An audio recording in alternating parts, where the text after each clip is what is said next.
Magandang araw sa ating lahat. Napansin mo ba kung gaano kabilis magbago ang mundo? Pero may mga bagay na hindi dapat mawala sa atin. Ang magandang asal sa kapwa.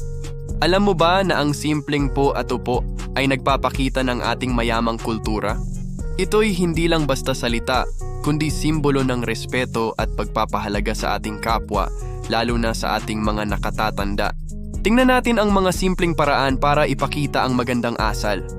Una, ang pagbati ng magandang umaga o magandang araw sa mga taong ating nakakasalamuha.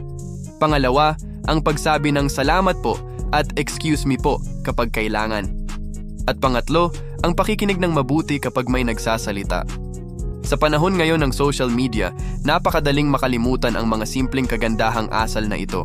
Pero isipin mo, kung bawat isa sa atin ay magpapakita ng respeto at konsiderasyon sa isa't isa, hindi ba't mas magiging masaya ang ating pamayanan? Halimbawa, kapag nasa pampublikong sasakyan, ang pag-aalok ng upuan sa mga nakatatanda, buntis o may kapansanan. O kaya naman ang pagsunod sa pila at hindi pagsisingit.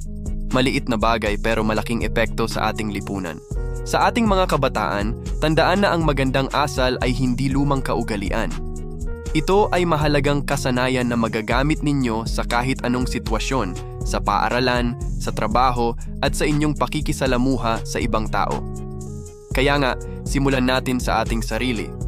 Ipakita natin ang magandang asal, hindi lang dahil tradisyon ito, kundi dahil ito ang tama.